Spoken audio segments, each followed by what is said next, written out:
और पता है आपको, राधा रानी सिर्फ ठाकुर की बांसुरी पर ही दीवानी थी, सिर्फ बांसुरी पर। हम एक चरित्र आपको सुनाते हैं। ब्रजवासियों का 100 वर्ष का वियोग हुआ। ठाकुर जी 100 वर्ष तक नहीं मिले वृंदावन वालों से, न राधा रानी से। जब से वृंदावन छोड़कर मथुरा गए, द्वारका के राजा बने, 100 साल तक मिले नहीं। 100 वर्ष बाद कुरुक्षेत्र में मिले। कैसे रही होगी गोपियां, गोपियां और राधा रानी तो दिन रात गोविंद की याद में जी। नित्य मथुरा की गली में गोपियां बैठ जाएं, आज हमारे मोहन आएंगे। शाम तक देखें, शाम हो जाए, अंधेरा मचने लगे, तब तक उसी तरफ टकटकी, अब आ रहे होंगे, अब आ रहे होंगे। रात हो जाए, घर वापस आवे, सब अनमनी होकर के बैठ जाएं। घर के लोग पूछें क्या कन्हैया आए क्या? आज नहीं आए, कल आएंगे। कल फिर गोपियां जावे और जाकर के फिर गोपियां गोविंद की याद में बैठे। ऐसे 100 वर्ष कब बीत गए, कब 100 साल निकल गए, पता नहीं लगा। भगवान लौट कर नहीं आए, भगवान ने लौट कर खबर नहीं ली। गोपियों पर क्या बीती ये तो गोपियां जानती। हमने सुना कि जब राधा रानी जी को शरीर त्यागना था, गोविंद में समाना था, तो राधा रानी जी द्वारका गई। तो भगवान द्वारका के बाहर राधा जी बैठ गई। और जब बैठी, हमने कहा था आज की कथा बहुत अद्भुत है, बाहर जाकर के बैठ गई। और जब जाकर के बैठी तो ठाकुर जी सबसे लुकते छिपते पहुंच गए। राधे तुम कब आई हो? हंस पड़े भगवान। कब आई राधे? राधा रानी जो नैन नीचे किए, कुछ बोल नहीं रही। धीरे से कहा, कैसे हो कृष्ण? ठाकुर जी को धक्का लग गया। राधिके, मैं तुम्हारे लिए कृष्ण थोड़ी हूं, मैं तो तुम्हारे लिए वही कान्हा हूं। राधा जी की आंखों में आंसू आए। नहीं नहीं नहीं, अब तुम कान्हा नहीं रहे, अब तुम कृष्ण हो गए। अगर तुम हमारे कान्हा होते तो सुदामा को तुम्हारे घर तुम्हारे पास नहीं आना पड़ता, तुम सुदामा के पास जाते। अब तुम कृष्ण हो गए। अब तो तुम्हारे गले में कभी हमारी बनाई हुई बनमाला हुआ करती थी। हम सब सखियां मिलकर के आपके लिए बनमाला बनाते थे। हमारी चुनरी फट जाती थी, कई बार शरीर में रूला लग जाते थे। शाम को मां डांटती थी, क्या हो गया, ये चुनरी कहां से फाड़ कर आई, ये अंग में क्या हो गया। लेकिन बनमाला बना करके जब तुम्हारे गले में डालते थे वो कन्हैया, और जब तुम ठहठा करके हंस देते थे, हमें लोक और परलोक दोनों मिल जाते थे कान्हा। लेकिन अब तुम कान्हा, अब तुम कृष्ण हो गए। अब तो तुम्हारे गले में बड़ी बड़ी महंगी मालाएं पड़ रही हैं। अब कहां तुम्हें याद आएगी हमारी? हम गोपियों की कहां याद आएगी? आप तो द्वारका के राजा बन गए, द्वारकाधीश बन गए। अब तो तुम्हारी 16,108 रानियां हैं। अब तो आप बड़े वैभवशाली हो गए। बड़े बड़े ऋषि मुनि महात्मा आपके पास आकर के प्रार्थना करते, वंदना करते हैं। अब तुम साधारण थोड़ी बच्चे कन्हैया। भगवान आज कुछ नहीं बोल रहे, चुप हैं आज। ठाकुर एक बात बोलूं? हाँ, अब बस मैं अंतिम बार तुमसे मिल। श्री राधा जी बोली, कन्हैया आज के बाद अब दोबारा कभी मिलन नहीं होगा। भगवान की आंख भर आई।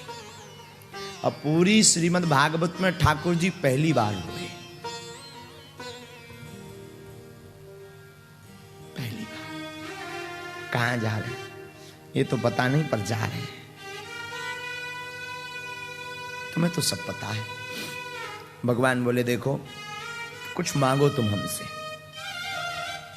आज तुम कुछ मांगो, श्री राधा जी बोली, क्या नहीं पाया हमने आज तक प्रेम कुछ पाने के लिए नहीं, सब कुछ अर्पण करने के लिए किया। याद रखना ठाकुर, भले ही तुम्हारे 16,108 विवाह हो गए, जगन्नाथ का एक मंदिर छोड़ करके विश्व में कहीं पर अगर तुम्हारी बात होगी तो वहां तुम्हारी राधा की जरूर चर्चा आएगी। वहां ये तुम्हारी राधा जरूर होगी। हमने तो सब कुछ पा लिया, अब कुछ नहीं पाना है, कुछ नहीं चाहिए। नहीं, कुछ मांगो ना राधे। एक बात बोलूं कि नहीं, क्या तुम्हें कभी वृंदावन की याद नहीं आई? क्या कभी यशोदा मैया की याद नहीं आई? आंखें उसकी पक गई, बाल उसके सफेद हो गए। क्या जवाब दूं मैं रोज? क्या बोलूं मैं मां को रोज? वो रोज पूछती, क्या आज कान्हा आया? क्या कभी तुम्हें कदम का वृक्ष याद नहीं आया? क्या कभी तुम्हें जमुना का किनारा याद नहीं आया मोहन? क्या कभी तुम्हें वो नटखट लीला करना, वो माखन खाना याद नहीं आया? परसों की कई वर्षों में आए ठाकुर, तुम्हारे बिना पूरी गलियां सूनी है, तुम्हारे बिना अंधेरा मचा है। गोपियों का हाल बेहाल है। जो गैया तुम चराने जाते थे, उन गैयों से पूछो, उन्होंने खाना पीना बंद कर दिया तब से। क्या तुम्हें कभी याद आए हम? ठाकुर कहते हैं हाँ। अरे तुम्हें कहां याद आएंगे, अब तो तुम्हारे बड़े ठाट बाट हो गए, तुम द्वारकाधीश हो गए, 16,108 रानियां हो गई, नौकर हो गए, तुम्हारे नजदीक सेवा करने वाले लाखों लोग हैं। भला कौन ना तुम्हें सेवा करने वाला मिले ठाकुर। लेकिन याद रखना कन्हैया, ब्रज को तुम भूल नहीं पाओगे।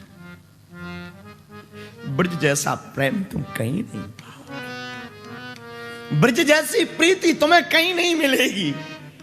जो ब्रज में तुम्हें प्रेम मिला वो तुम्हें कहीं नहीं मिलेगा कन्हैया, कहीं नहीं मिलेगा। ठाकुर की आंखें बनाई, श्री राधे, हे राधिके, आज तुम हमें रुलाने आई? नहीं, रुलाने नहीं आए हैं, बस हम तो तुमसे अंतिम बार मिलने आए। आपने कहा कुछ मांगो। ठाकुर मांगू मैं? हाँ मांगो ना, मांगो। राधा जी ने कहा मैं मांगू। ठाकुर बोले हाँ मांगो ना, मांगो, बोलो क्या चाहिए। भगवान वृक्ष के नीचे लेटे ही थे और राधा रानी जो सामने खड़ी थी, और राधा रानी जो मानो आज लड़ रही हो अपने प्रेम से। बोले ठाकुर ये बांसुरी लो, एक बार बजा।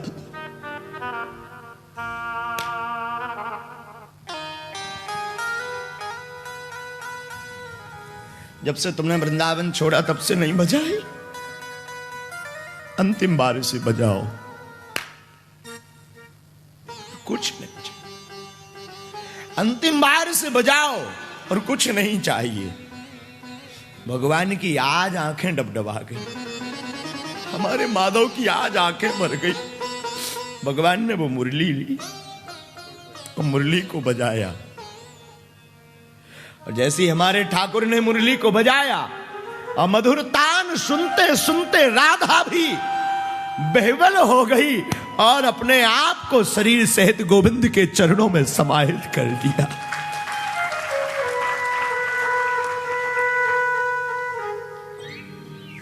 और हमने सुना है उस दिन के बाद फिर कभी कन्हैया ने मुरली नहीं बजाई।